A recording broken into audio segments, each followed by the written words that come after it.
Nosotros, como seres humanos, somos por naturaleza filósofos. Constantemente estamos buscando el significado de la vida y constantemente estamos buscando el significado de quiénes somos y de nuestra existencia. Así que buscamos nuestra identidad en cosas que encontramos en este mundo. Por ejemplo, hay gente que su identidad es el trabajo.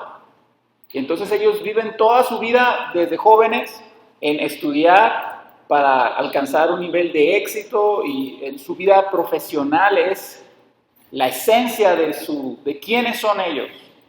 Entonces, conforme van avanzando en su vida profesional, van descubriendo quiénes ellos son o van forjando quiénes ellos son.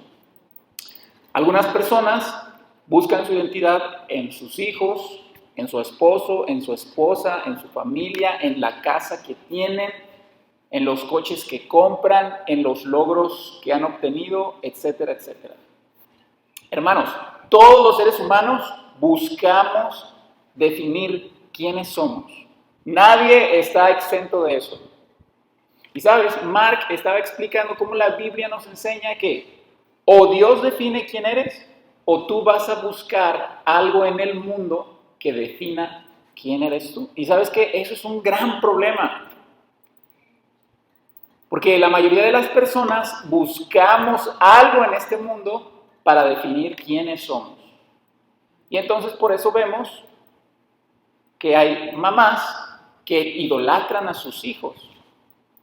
El sentido de su existencia se encuentra en sus hijos, que sus hijos sean exitosos, que sus hijos, no sé si esa señora es cristiana, que sus hijos sean buenos cristianos. Si no es cristiana, que sean buenas personas, que sean profesionistas exitosos, que tengan una familia bonita, que vivan bien.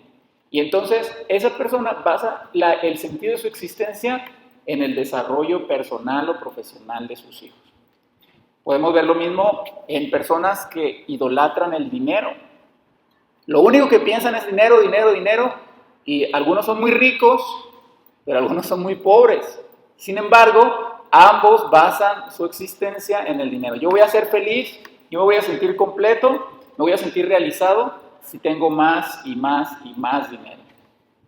O otras personas están deprimidas y frustradas en la vida porque no lograron tener ese dinero. Y entonces el ser humano está constantemente buscando la identidad de su ser, el propósito de su existencia. Y sabes que la única persona que te puede dar el propósito de tu existencia es tu propio creador, Dios. Por eso la cruz o el evangelio está tan íntimamente relacionado con la vida diaria. Todo lo que tú haces está relacionado con el hecho de que Jesús vino a morir en la cruz y pagó por tus pecados, derramando su sangre y cubriéndote con ella. ¿Cómo creen que el evangelio se relaciona con las cosas cotidianas de la vida? Voy a poner un ejemplo: ir al supermercado. ¿Cómo ir al supermercado está relacionado con que Jesús haya muerto por ti?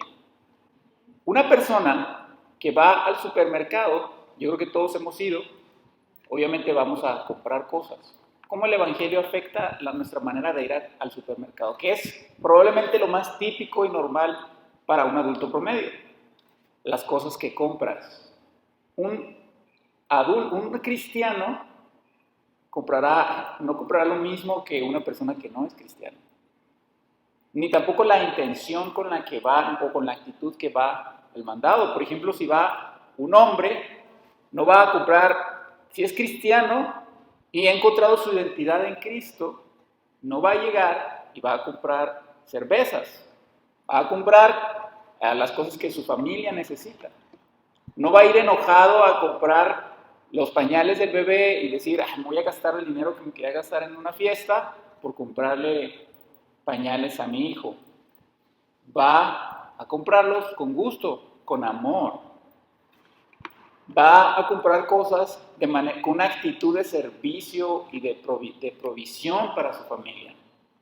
Entonces, la cruz sí afecta a cada área de nuestra vida.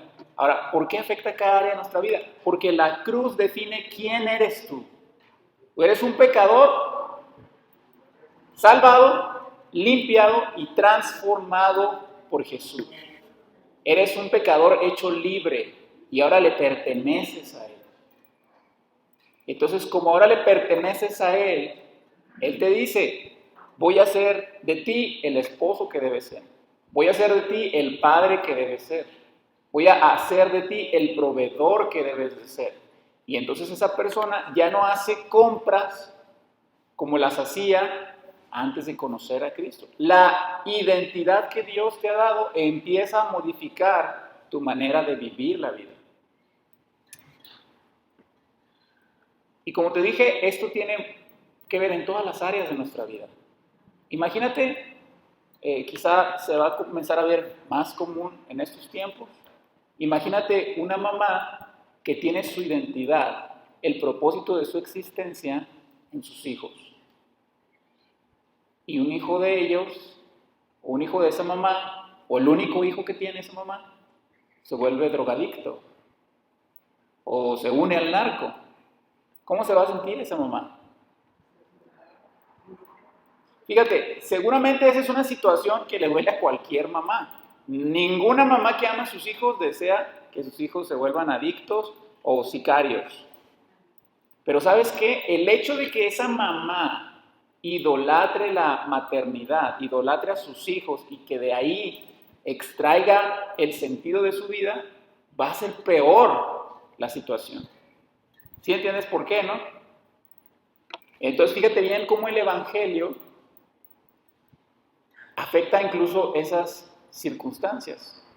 Esa mamá que extrae su identidad de ser mamá, al momento que su hijo se vuelve adicto o se vuelve sicario, se siente decepcionada de sí misma. El sentido de su existencia se deshizo, desapareció. ¿Por qué? Porque su razón de ser era su hijo y falló. Se siente fracasada, se siente inútil, frustrada, y todo se echó a perder, nada vale la pena. ¿Sabes? Constantemente nosotros estamos sintiendo esas cosas, aunque quizá no en situaciones tan drásticas, pero a veces buscamos nuestra identidad a lo mejor de la aprobación de nuestro cónyuge o del trabajo. Me fue mal en el trabajo, me siento fatal. Mi identidad está dañada. ¿Sabes? Incluso como ministro, el predicador, a lo mejor la gente se estaba quedando dormida cuando predicó. Siente que la predicación no salió así con ganas. Entonces al terminar, pues se va todo triste y desanimado a su casa. Porque su identidad está en el ministerio que realiza. Entonces, el ser humano constantemente está buscando dónde explicar el sentido de su existencia, el por qué está aquí. Una persona que ha encontrado su identidad en Jesús, a pesar de que le va a doler ver a su hijo en muy malas condiciones, va a ir a donde está su identidad. ¿Quién soy yo? Yo no nací simplemente para ser mamá y es el propósito de mi vida. No, yo nací para ser comprada y justificada y lavada en la sangre de Cristo y yo soy suya. Y entonces todo lo que acontece en mi vida tiene un propósito y Dios tiene un plan para eso. Y entonces la identidad que ella recibe de Jesús la impulsa a confrontar las circunstancias de otra manera. Sí duele, pero ya no se siente perdida, frustrada, decepcionada y perdedora. Hay un propósito, hay un plan, hay un consuelo, hay esperanza. Y así la identidad que nos da la cruz afecta todas las áreas de nuestra vida. Como esposo, como esposa, como madre, como trabajador, como todo. Y básicamente esto es un resumen de lo que Mark estaba hablando en la primera parte de su clase. La identidad te ha hecho alguien nuevo. Ya no tienes que estar buscando quién eres tú. Dios ya te hizo quién eres tú. Hace unos días estaba hablando con un hermano. Me dijo, no, es que ya no tengo la ambición que tenía antes por el dinero. ¿Por qué no tiene esa ambición? Porque su corazón cambió, su actitud cambió hacia el dinero. Porque su identidad cambió también. Porque ya no quiere hacer las cosas que hacía antes. ¿Por qué ya no siente o piensa como antes? Porque ha recibido una nueva identidad. Sin embargo, aquí hay un problema. Y es un problema muy común. Mark puso el ejemplo de un hombre que se llamaba José. ¿Y qué pasó con José? Sus primeros 3 años empezó muy bien, pero sus últimos 2 años ha estado deprimido, ha estado volviendo hacia atrás, dejó sus disciplinas espirituales. Y señalaba el estudio que el problema no es haber dejado las disciplinas espirituales. El problema es lo que está detrás de haberlas dejado. ¿Por qué dejó las disciplinas espirituales? Y bueno, el problema es que los cristianos solemos pensar que el evangelio es para los pecadores, para los inconversos, y que entonces nosotros creemos en el evangelio y empezamos la vida cristiana y el evangelio ya se queda a un lado. Así como que decimos, Señor, tú me salvaste, muy bien, ahora me toca a mí hacerme el camino en la vida cristiana. ¿Y sabes qué? Eso es un gran error. Eso es un gran error porque ¿de dónde obtienes tu identidad? Del evangelio. Y si dejas el evangelio a un lado, entonces te desarmas a ti mismo. La fuente del poder que tú necesitas para vivir la vida cristiana, la dejas a un lado. Tú necesitas el evangelio todos los días. Porque ¿sabes qué? Los cristianos tenemos amnesia espiritual. Se nos olvida cuál es la identidad que Jesús nos ha dado. Y por eso es normal que nos veamos muchas veces afanados con cosas de esta vida. Y entonces Dios nos da una nueva identidad, empezamos a olvidar el evangelio y pronto nos encontramos volviendo a las cosas de antes. Buscando mi identidad en el dinero, en el matrimonio, en mis hijos, en el trabajo, en mi desempeño como cristiano. De hecho, ese fue el problema de José. José dejó de mirar lo que había hecho Cristo en él. ¿Y quién lo hacía Cristo? Para mirar su propio desempeño cristiano y cómo las obras de José le daban una nueva identidad. ¿Y sabes qué? Se desconectó de la fuente. Se le acabó la gasolina. Eso pasa con cada cristiano. Tenemos amnesia espiritual. Necesitamos recordarnos constantemente quiénes somos ahora en Cristo. Pecadores perdonados, pero comprados y adoptados por Él. Pertenecemos a Él. ¿Saben? Hay una película que se llama Como si fuera la primera vez. Y es la historia de una muchacha que tiene un accidente y ya no puede generar más memorias después de ese accidente. Pero conoce a un muchacho y se enamoran y al día siguiente él ya no lo recuerda. Entonces, ¿sabes qué tiene que hacer este muchacho? Tiene que enamorarla todos los días y entonces crear nuevamente una memoria de quién es él. Y bueno, ahí como que hacen un diario para que ella lo recuerde.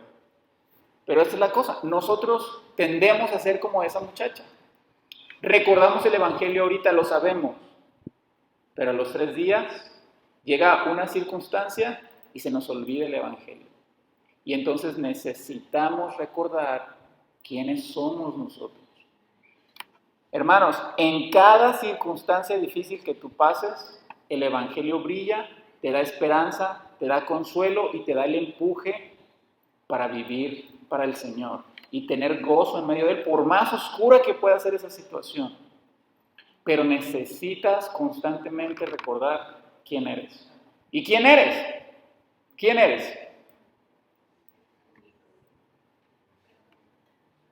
Soy un pecador, justificado, perdonado, lavado, elegido, predestinado, adoptado, hecho justo. Soy comprado por él, soy oveja de su prado, soy parte de su pueblo, soy heredero suyo. Él es mi justicia, yo soy suyo, le pertenezco a él. Necesitas constantemente recordar eso. Ese es el gozo y la victoria del cristiano. ¿Quién me ha hecho? Cristo por sus méritos en la cruz. Y Mark, ahora sí vamos a hablar acerca de la fe y el arrepentimiento.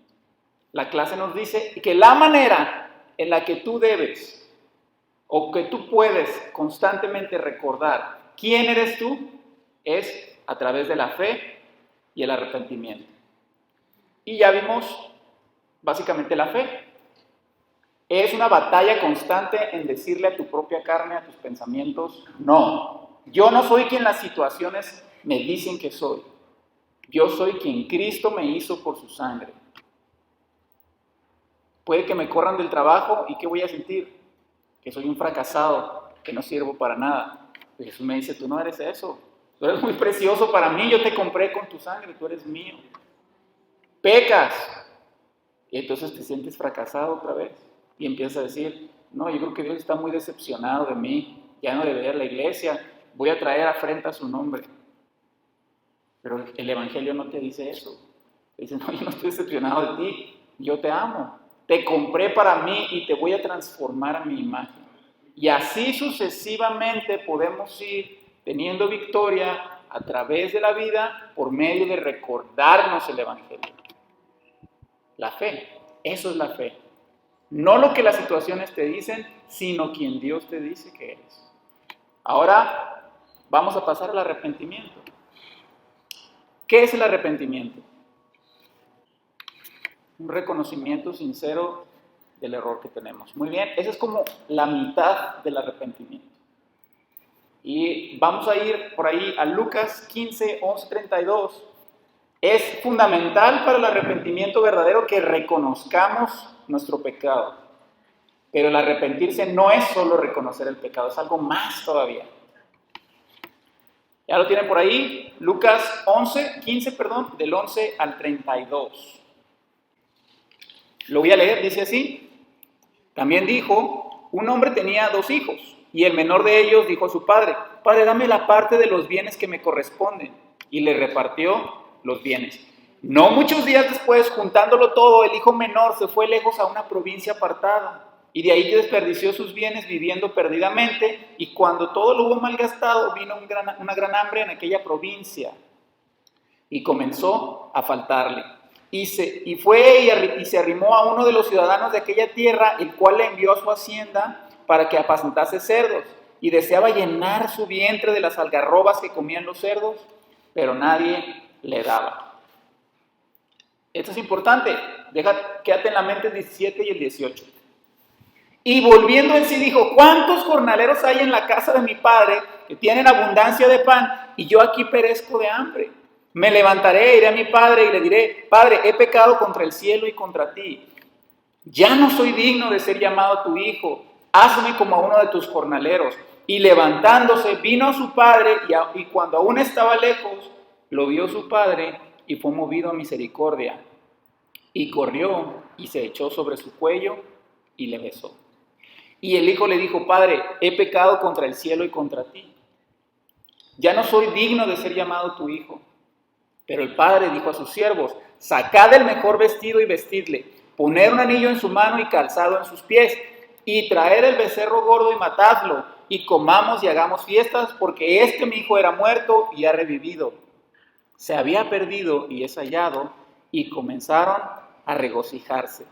Y su hijo mayor estaba en el campo, y cuando vino llegó cerca de la casa y oyó la música y las danzas. Y llamando a uno de los criados le preguntó qué era aquello. Y le dijo, tu hermano ha venido y tu padre le ha hecho matar el becerro gordo por haberle recibido bueno y sano. Entonces se enojó y no quería entrar. Salió por tanto su padre y le rogaba que entrase.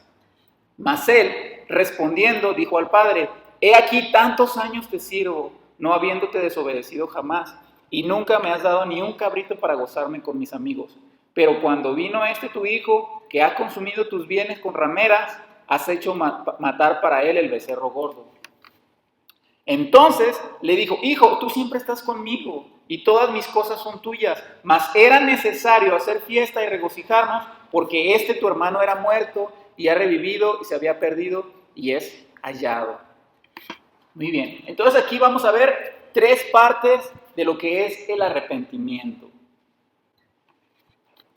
Si el cristiano, si la persona le es concedida una nueva identidad por medio del Evangelio, si el Evangelio ha definido quién eres tú, vivirás una vida de constante fe. Lo que acabamos de explicar, recordar quién me ha hecho, quién soy en Jesús, no las circunstancias, pero hay un balance. No nada más es una vida de constante fe, es una vida de constante arrepentimiento. La gracia que Dios nos ha dado es una gracia para vivir libres del pecado, no para estar excusándonos en nuestra vida de pecado. Entonces es una vida de fe, de consuelo en quien nos ha hecho Jesús, pero es una vida de arrepentimiento, de constante proceso de cambio y transformación. Entonces, 3 cosas que hay ahí. Versículo 17. ¿Qué pasó en el versículo 17 con el joven rico? Muy bien, él recapacitó. Para que un cambio verdadero suceda, hermanos, debes darte cuenta que el problema más grande eres tú, no la circunstancia. No importa lo difícil que sea tu vida, tu necesidad más profunda es conocerle y ser conocido por Dios. ¿Sabes? Aquí comienza el verdadero arrepentimiento. Cuando identificamos la verdadera raíz del problema. ¿Cuál es la verdadera raíz de los problemas? Y yo, mi corazón.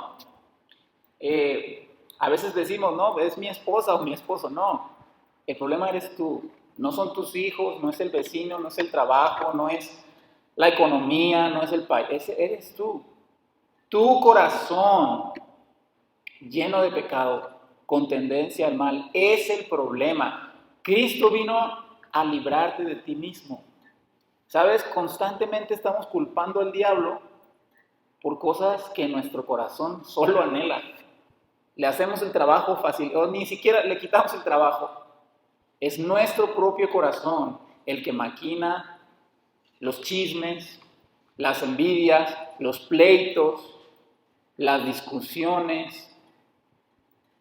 Es nuestro corazón. Eso dice Pablo, que eso son las obras de la carne. No lo tiene que hacer el diablo, lo hacemos nosotros mismos. Y cuando nosotros entendemos cuál es la raíz del problema, entonces comenzamos un proceso de arrepentimiento verdadero. Y en el caso del hijo pródigo, tuvo que pasar por dificultades y pobreza para despertarse y ver su condición verdadera. No es a menudo que Dios usa el calor para darnos un conocimiento de nosotros mismos. ¿Qué significaba el calor en estas clases? Las circunstancias difíciles. Dios ha enviado a la vida del hijo pródigo calor. ¿Cuál fue el calor en la vida del hijo pródigo? ¿Ok? Y que hubo una gran hambruna y se acabó el dinero. Ahora, cuando nosotros tenemos calor en nuestras vidas, solemos quejarnos. Pero aquí en la vida del hijo pródigo, el calor es un gran tesoro. Es una misericordia de Dios. ¿Qué crees que hubiera pasado con el hijo pródigo si no le hubiera enviado calor a su vida el Señor? ¿Hubiera regresado con su padre? No hubiera regresado. Así que el calor es una herramienta que Dios utiliza a menudo para tratar con nuestros corazones y hacernos recapacitar. Y por su gracia, que entendamos que el problema no está afuera, sino adentro. Número 2, versículo 18. ¿Qué hizo en el versículo 18 el joven rico? Perdón, el muchacho, el hijo pródigo. Miren, él admitió su pecado. Y es increíble cómo la Biblia pone estos detalles. ¿Cómo lo admitió? ¿Qué dijo? Pero ¿cuáles fueron sus palabras? He pecado contra el cielo, contra Dios, y he pecado contra ti. ¿Sabes? Jesús, al contar esta parábola, está dando detalles de lo que es el verdadero arrepentimiento. El muchacho se sentía dolido. El calor lo orilló a esto. Pero aquí está reconociendo y confesando su pecado. No se está excusando.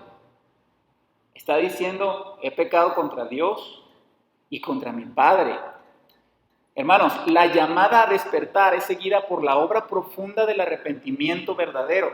Si esto está pasando, no trataremos la gracia de Dios como algo ligero. Hay algo interesante en la vida de este muchacho.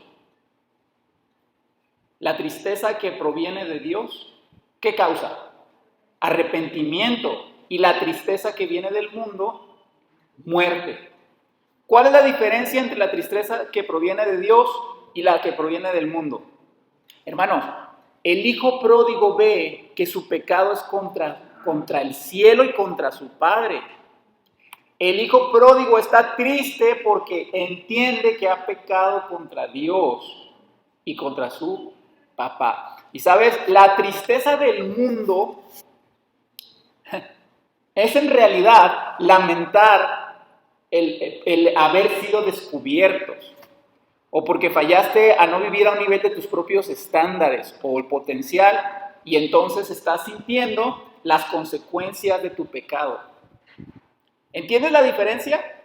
La tristeza del mundo no es tristeza por el pecado, es tristeza por las consecuencias del pecado. Por ejemplo, a lo mejor tienes un hijo y tienes una caja de chocolates y le dices, no puedes comer, solo puedes comer uno y ya te lo di. Y entonces te vas a limpiar, te ocupas y el niño viene y se come media caja. Y cuando lo descubres, empieza a llorar. ¿Por qué está llorando? Se siente mal por haberse comido todos esos chocolates. ¿Cuál es el motivo de su llanto? Que fue descubierto. Y tiene miedo de que se lo van a sonar. No tiene dolor por haber desobedecido y defraudado a su papá o a su mamá. Tiene dolor por las consecuencias y por la vergüenza de haber sido descubierto.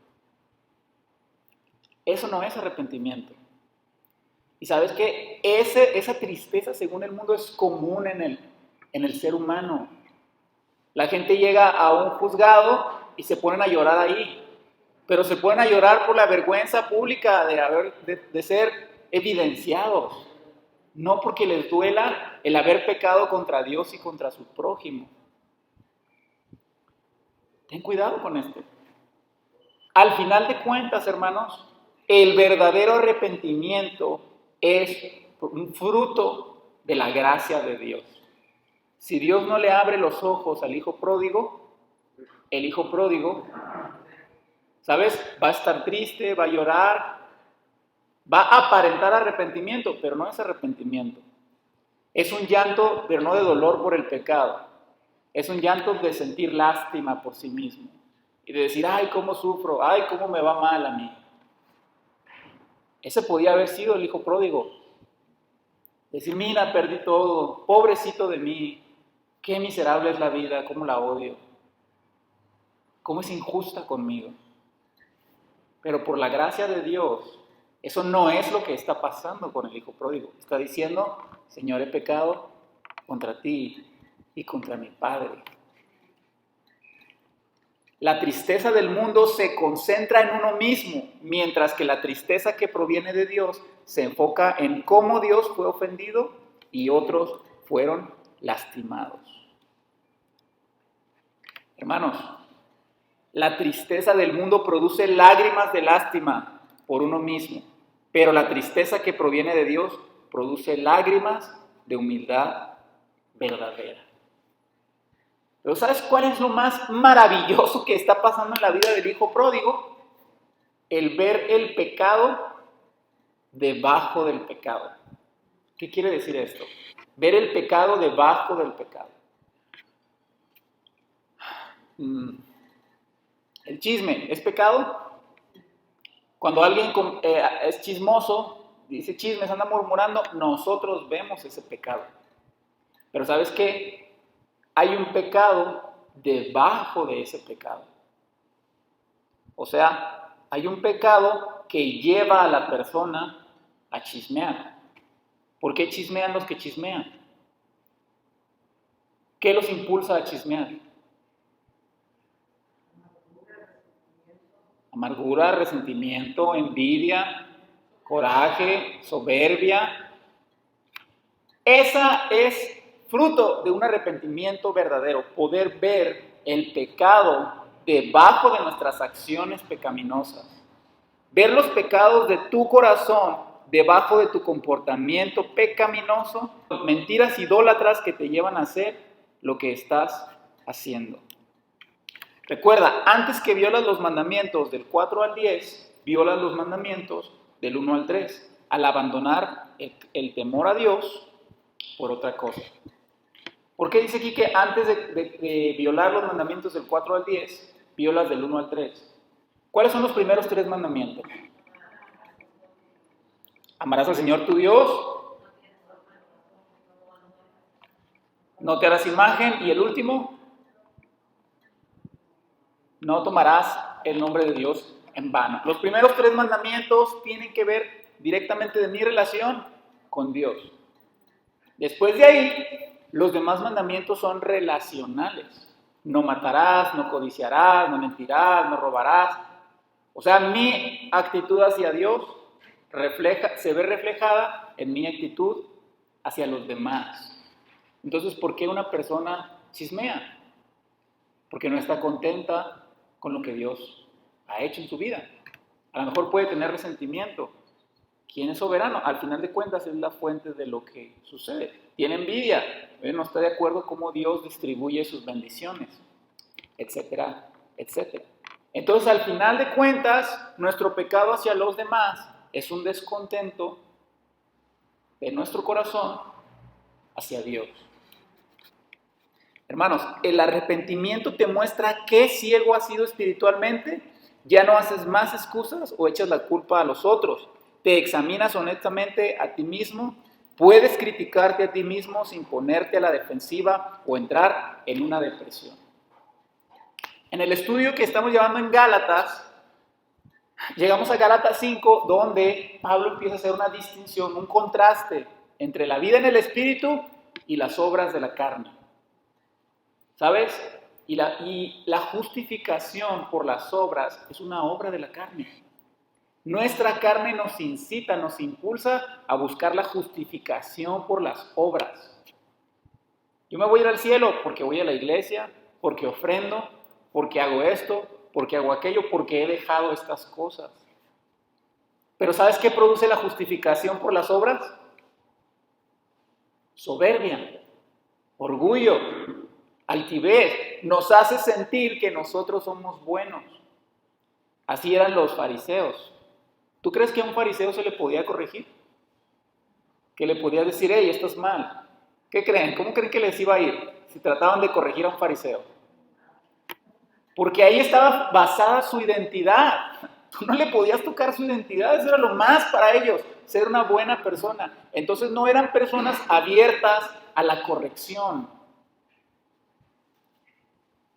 Pero si tú extraes del Evangelio tu identidad, si te corrigen, entonces ¿sabes qué? Está bien, porque soy un pecador. Cristo compró pecadores. No es mi justicia puede fallar, pues no depende de mi justicia. Jesús me llama a arrepentirme constantemente. Me hace libre para reconocer mis errores y cambiarlos. Me hace libre del orgullo. Me hace libre de estar a la defensiva. Me hace libre para ser manso y para ser fácil de corregir. Pero no es tan fácil, ¿verdad? Por eso las dos cosas que debemos hacer para para luchar contra esa amnesia espiritual es fe y arrepentimiento. Tengo que recordarme constantemente quién soy. Y tengo que constantemente estar arrepintiéndome de mis pecados. Cuando no es fácil que nos corrijan, que yo me incluyo en eso, es porque perdemos nuestra identidad en el Señor. La olvidamos. No tiene nada de malo ser corregido. Eres un pecador. Jesús vino a comprar de lo vil y menospreciado. Es normal que necesites ser corregido. Pero olvidamos quiénes somos. Arrepentirse de pecado y de justicia. empiezas a arrepentirte de tu justicia y no solamente de tus pecados. ¿Qué quiere decir esto? ¿Qué te acabo de decir? ¿Tú crees que un fariseo iba a arrepentirse de su justicia? No, era su gran tesoro. Jesús no era su tesoro, eran sus propias buenas obras. Jamás las iban a soltar, jamás iban a arrepentir de eso. Cada vez que tratamos de construir nuestras vidas en lo que nosotros intentamos hacer o ser aparte de Dios, procuramos justificarnos a nosotros mismos. Es una manera de intentar crear una justicia aparte de Cristo, para que nos sintamos aceptados ante Dios y otros, aceptados por otros y aceptados incluso por nosotros mismos. Y muy bien, número 3, 3 elementos del arrepentimiento que vemos aquí. Cambiar de dirección. Vamos a ir al versículo 20. ¿Qué hizo el joven rico? Él corrió hacia el brazo misericordioso de su padre. ¿Alguien nos puede leer el versículo 20, por favor? Tercer elemento, cambiar de dirección. Él corrió hacia el abrazo misericordioso de su padre. ¿Viste cómo el arrepentimiento no es nada más reconocer el pecado? Tiene que haber un cambio. Ese reconocimiento y esa confesión deben de llevar a un cambio de dirección. Si nosotros solo estamos confesando y confesando nuestros pecados, pero no hay cambio en nuestra vida, entonces no es un arrepentimiento verdadero. Aunque confesemos llorando, esa tristeza no es una tristeza de Dios, es una tristeza del mundo. Cuando admites la profundidad de tus pecados y te arrepientes como lo hizo el hijo pródigo, el amor del Padre, Hijo y Espíritu Santo empieza a parecerte atractivo. Los fariseos que habían construido su justicia propia, ellos no buscaban la justicia de Jesús. Ellos no querían misericordia y amor. No la necesitamos a buscar nuestra identidad como cristianos en nuestras buenas obras, en lo que ofrendo, en mi llegar temprano, en cosas buenas que las volvemos malas por nuestra actitud hacia ellas. Entonces el amor de Dios sale sobrando. No necesito la misericordia y la gracia de Dios. Yo me las merezco, yo me las gano por mis propios méritos. Estoy seguro que has leído las interacciones que tienen los fariseos con Jesús. Nunca son buscando misericordia, nunca son humildes, nunca son dóciles. ¿Por qué? Porque ellos construyeron su justicia propia. Odiaban la gracia, vivían bajo la maldición de los méritos. Las identidades falsas e ídolos que fueron antes tan atrayentes, ahora pierden su encanto. Y empiezas a experimentar el amor de Cristo, y cuando esto sucede, sigue el verdadero cambio. Hermanos, cuando nosotros recordamos constantemente quiénes somos en Cristo, entonces empezamos a arrepentirnos de verdad. ¿Sabes? Hubo un teólogo, yo creo que he compartido esta frase antes, muy brillante ese hombre. Y él dijo: tengo que arrepentirme de mi arrepentimiento. Mis lágrimas de dolor, de estar llorando por mi pecado, deben ser lavadas en la sangre de Cristo. Él entendía esto, que incluso su arrepentimiento está manchado de pecado, que su mismo arrepentimiento es pecaminoso. Es un arrepentimiento superficial, es un arrepentimiento a medias, convenenciero, que no nace de una identidad en Cristo, sino que nace de las identidades que empezamos a formar nosotros mismos por lo que hacemos. Y al final de cuentas, ¿cuál es el producto de obtener nuestra identidad en Cristo? Cuando una persona constantemente recuerda quién es en el Señor, sí miras tu pecado y te duele tu pecado, pero no miras solo tu pecado, sino aquel que lo lavó y que te perdonó. La vida cristiana no es olvidarnos del pecado. Hay que estar constantemente arrepintiéndonos. Pero la vida cristiana no es solo pecado. Es un balance entre ambas cosas. Cristo me ama y me perdonó, pero sigo pecando. Necesito arrepentirme. Necesito reconocer quién es el que está mal. Soy yo. Necesito dejar de ver a los demás y las circunstancias de afuera como el problema. El problema soy yo. Es mi corazón. Hermanos, y esta es una obra que solo Cristo puede hacer. ¿Tú crees que los fariseos pensaban eso? ¿Que ellos eran los que estaban mal? Fíjate, culparon primero a Dios antes que a ellos mismos. No estamos muy lejos de ser fariseos. Es una constante tentación. Y estoy seguro que más de una vez hemos culpado a Dios antes que reconocer nuestro propio pecado. Quizá no lo culpamos abiertamente, pero tomamos actitudes y hacemos cosas que dejan entrever que sí lo culpamos, de manera sutil. Estamos molestos con Dios. Y entonces a veces las cosas no salen a nuestra manera y dejamos de ir a la iglesia, o dejamos de ofrendar, o te habías comprometido con algo y no lo haces. Y empezamos a manifestar nuestro descontento con el Señor. Quizá no lo culpamos abiertamente, pero en nuestro corazón sí está esa actitud. Hermanos, Dios envió a su Hijo Cristo para librarnos de nosotros mismos. Entendamos, reconozcamos libremente lo horrible que es nuestro corazón. Todas las cosas perversas que hay ahí, reconozcámoslas, está bien. Jesús sabe quiénes somos y aún así quiso morir y comprarnos para Él. No tienes que ocultarlo como los fariseos. Todas las cosas están desnudas al Señor y así quiso amarnos para siempre. Así que recuerda, la vida cristiana comienza con el Evangelio. ¿Y ahí dejamos el Evangelio a un lado? Una vez que ya somos cristianos, ¿nos olvidamos del Evangelio? ¿Qué debemos hacer con el Evangelio?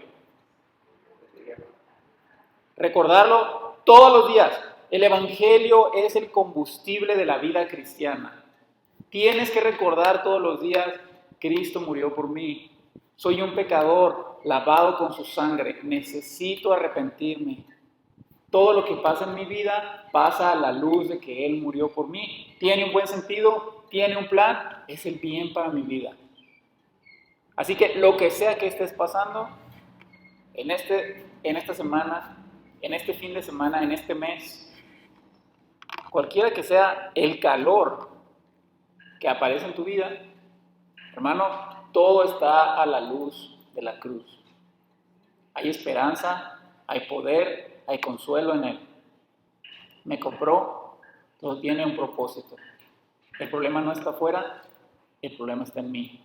Y está bien, porque Él compró gente imperfecta, pecadora, para que no sea yo el que brille, sino Él. Él es el protagonista, Él es el que se lleva el mérito, no yo.